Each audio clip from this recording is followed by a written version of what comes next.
nawashukuru wote kwanza mliofika, na kingine the story ya hii kitu kwanza, sababu ya kuweka tarehe 28 tulikuwa tumesema kwamba kama watu watojitokeza tutatumia mishahara yetu, and I was texting randomly people. Yani kuna kaka zangu hapa ni duka ambao nisha kununua jezi, hatujawahi kuonana, leo ndio mara yetu ya kwanza tumeonana, but they showed up for me yani in a way I could never imagine. Kuanzia muda wameacha biashara zao wako hapa. My brother Shalom, Proper Maids, wana ratiba nyingi but they came here for me. Na watu wamesafiri na mimi kutoka ofisini kuja. Mimi naishi Tanga, nafanya kazi Port Hilda. Thank you very much.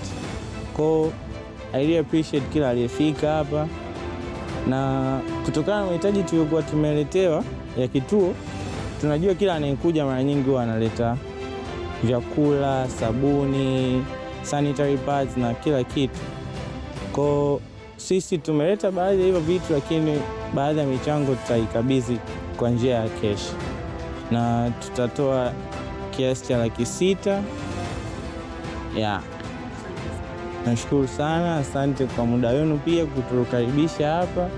Juzi pia Darema alitupigia, alisema atakuwa wapi Pongwe, Kange, sijui ni wapi, Songwe ya. Kwa hiyo nashukuru sana kwa kipekee zaidi. Asante sana wote mliokuja. Proper Maids, Mungu awabariki sana. Afiki brother, thank you very much.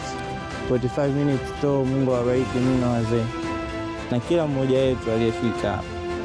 Asanteni sana.